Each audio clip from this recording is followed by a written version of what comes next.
નમસ્કાર મિત્રો, સ્વાગત છે તમારું અમારી YouTube ચેનલમાં। આજે આપણે વાત કરવાના છીએ કળિયુગની ભયંકર વાસ્તવિકતાની, જે સાંભળ્યા પછી તમારું કાળજું કંપી જશે। પરંતુ વિડિયો જોતા પહેલા કમેન્ટમાં જય શ્રી કૃષ્ણ જરૂરથી લખી દેજો। તો ચાલો જાણીએ કળિયુગનો અંત કેવો હશે। એવો યુગ જ્યાં સત્યને અસત્યમાં દબાવી દેવામાં આવે છે, જ્યાં પ્રેમ કરતાં દ્વેષ વધારે મળે છે અને જ્યાં ધનની પાછળ માનવતા ભૂલાઈ જાય છે। ચાલો સમજીએ કે કલિયુગની ભયાનક પરિસ્થિતિ કેવી છે। શાસ્ત્રોમાં કહેવામાં આવ્યું છે કે ધર્મ 4 પગ પર ટક્યો છે: સત્ય, દયા, તપશ્ચર્યા અને દાન। સત્ય યુગમાં 4 પગ મજબૂત હતા, ત્રેતા યુગમાં 1 પગ ઘટ્યો, દ્વાપરમાં 2 રહ્યા અને કલિયુગમાં માત્ર 1 જ પગ સત્ય બાકી રહ્યો। એટલે આ યુગને અંધકારમય અને ભયાનક માનવામાં આવે છે। કલિયુગમાં માનવ સંબંધોની ગરિમા ખોવાઈ રહી છે, ભાઈ ભાઈનો શત્રુ બને છે, સંતાન માતા પિતાનો આદર કરતું નથી, મિત્રો પણ સ્વાર્થ માટે એકબીજાને દગો આપે છે। આ યુગમાં માણસના જીવનનો મુખ્ય હેતુ માત્ર ધન, ભોગ અને સત્તા મેળવવાનો થઈ ગયો છે। સત્યની બદલે અસત્યનું રાજ ચાલે છે। જે શક્તિશાળી છે તેને જ ન્યાય મળે છે અને સામાન્ય માણસ હંમેશા પીડાય છે। કલિયુગમાં માનવની લાલચ એટલી વધી ગઈ છે કે કુદરત પણ ત્રાસ આપી રહી છે। નદીઓ ગંદી થઈ રહી છે, જંગલો કાપી નાખવામાં આવી રહ્યા છે, ધરતીના ખજાના ખાલી થઈ રહ્યા છે અને તેના પરિણામે દુષ્કાળ, પૂર, ભૂકંપ અને વાવાઝોડા જેવી આપત્તિઓ વધી રહી છે। આ બધી આપત્તિઓ કુદરતનો બદલો નથી, પરંતુ માનવજાતને જાગૃત કરવા માટેનો એક સંદેશ છે। આ યુગમાં માણસનો સ્વભાવ અધીરો અને હિંસક બની ગયો છે। માનવતા ઓછી અને પાશવિકતા વધારે દેખાઈ રહી છે। પ્રેમના બદલે દ્વેષ, સહકારના બદલે ઈર્ષ્યા અને ધર્મના નામે પાખંડ વધારે જોવા મળે છે। લોકો દેખાવ માટે પૂજા કરે છે, દાન આપે છે, પરંતુ હૃદયમાં અહંકાર છલકે છે। અસલ ભક્તિ ઓછી થઈ ગઈ છે, બહારનો દેખાવ વધારે છે। પરંતુ આજે જે પરિસ્થિતિઓ જોવા મળી રહી છે તેની ભવિષ્યવાણી આજથી વર્ષો પહેલાં ગુજરાતના મહાન સંત દેવાયત પંડિતે કરી હતી। તેમના ભજનો અને આગમવાણીઓએ ગુજરાતના લોકોના હૃદયમાં ખાસ સ્થાન બનાવ્યું છે। તેમની ભવિષ્યવાણીઓ આજે પણ સાચી પડતી હોવાનું લોકો માને છે, પરંતુ તેમની આગમવાણી વિશે જાણતા પહેલાં તેમના વિશે થોડી જાણી લઈએ। દેવાયત ગુજરાતના જૂનાગઢ જિલ્લાના વંથલી ગામના એક સાધારણ કુટુંબમાં 15મી સદીમાં જન્મ્યા હતા।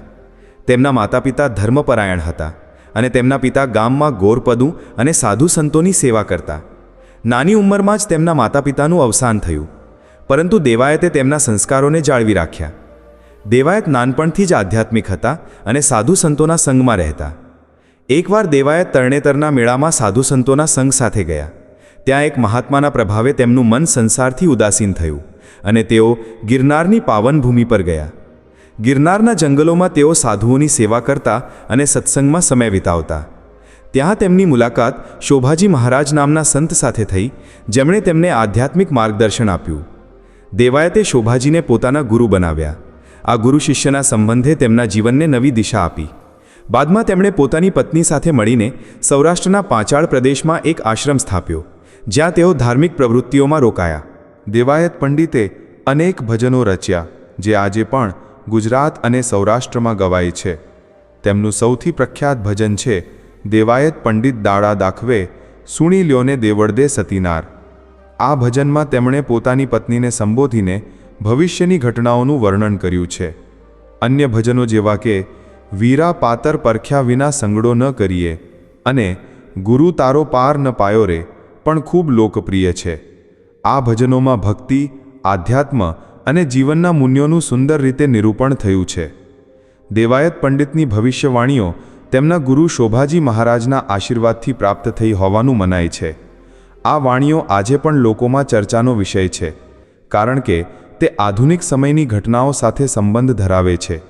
તેમણે આવનારા સમય માટે જે ભવિષ્યવાણી કરી હતી તે આજના સમયમાં સત્ય સાબિત થતી દેખાઈ રહી છે, જેમાંની કેટલીક ભવિષ્યવાણી વિશે આજે આપણે જાણીશું।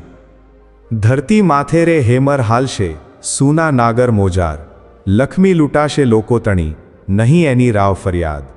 કલિયુગમાં ધરતી પર વિનાશકારી પરિસ્થિતિઓ આવશે। યુદ્ધો, રોગચાળો અને કુદરતી આપત્તિઓ માનવ જીવન પર હથોડા જેવી અસર કરશે। શહેરો જે આજે ચહકતા અને જીવંત છે એ એક દિવસ સૂના બની જશે।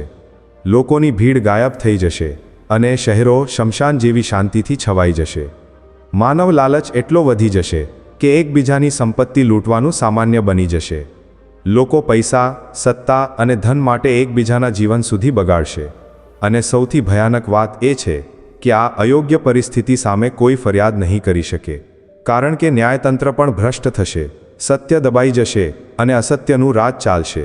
મિત્રો, આ પંક્તિ દર્શાવે છે કે કલિયુગમાં લોકો પોતાના સ્વાર્થ માટે ખોટા પુસ્તકો લખશે, જેમાં સત્ય નહીં પરંતુ અસત્ય અને ભ્રમનો પ્રચાર કરવામાં આવશે. ધર્મના ઉપદેશકો પણ પોતાના લાભ માટે ધર્મગ્રંથોના ખોટા અર્થ સમજાવશે. સાચા ધર્મને છોડીને પાખંડ અને દેખાવ જ સમાજમાં ફેલાશે. જે સ્ત્રીઓ પહેલાં સત્ય અને પવિત્રતાનું પ્રતીક હતી, તેમણે પણ પોતાના મૂલ્યો ગુમાવીને ખોટા આચરણ અપનાવશે. સંસ્કાર અને પરંપરા તૂટશે અને માનવ જીવન અંધકારમય બની જશે. આ બધું કલિયુગના આગમનના ચિહ્નો છે.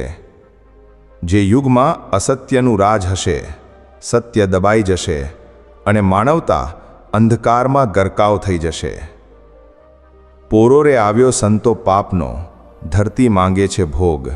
કેટલાક ખડકે સંહારશે, કેટલાક. કલિયુગમાં પાપનો એવો તો તોફાન આવશે કે સંતો, સદ્ગુરુઓ અને સારા લોકો પણ આ પાપના ભારથી દુઃખી થશે. ધરતી માનવના અતિશય પાપ, લાલચ અને અન્યાયથી કંટાળી જશે અને તે પોતાના ભોગ માંગશે. એટલે કે આપત્તિઓ, રોગચાળો અને વિનાશ દ્વારા માનવ જાતને ચેતવશે. કેટલાક લોકો યુદ્ધ, હિંસા અને આતંકવાદથી એકબીજાનો સંહાર કરશે અને કેટલાક કુદરતી આપત્તિઓ, પૂર, દુષ્કાળ, ભૂકંપ અને વાવાઝોડામાં વિનાશ પામશે. કાંકરિયા તળાવે તંબુ તાણશે રે 100 ગામની સીમ. રૂડી દિશે રળિયામણી, ભેળા અર્જુનને ભીમ. લોકો ભવ્ય મેળા, પ્રદર્શનો અને તંબુઓ ગોઠવશે. 100 ગામોથી ભીડ ઉમટી પડશે, પણ એ ભીડમાં ભક્તિ કરતાં મોજ મસ્તી અને દેખાવ વધારે હશે. આધ્યાત્મિકતા ઓછી થશે, બહારનો શોખ અને ભોગવિલાસ વધારે દેખાશે. જ્યારે હજારો લોકો ભેગા થશે, ત્યારે ત્યાં શાંતિ નહીં પરંતુ અશાંતિ જન્મશે. ધક્કામુક્કી, ઝઘડા અને વિવાદ થશે અને એ દ્રશ્ય એવું લાગશે જાણે મહાભારતના અર્જુન અને ભીમ યુદ્ધ કરી રહ્યા હોય. પરંતુ આ ભયાનક આગાહી માત્ર આપણને ડરાવવા માટે નથી, એ આપણને સાવચેત કરવા માટે છે. જો આપણે સત્ય, દયા અને ભક્તિનો માર્ગ અપનાવીએ તો આ વિનાશમાંથી બચીને પ્રકાશ તરફ આગળ વધી શકીએ.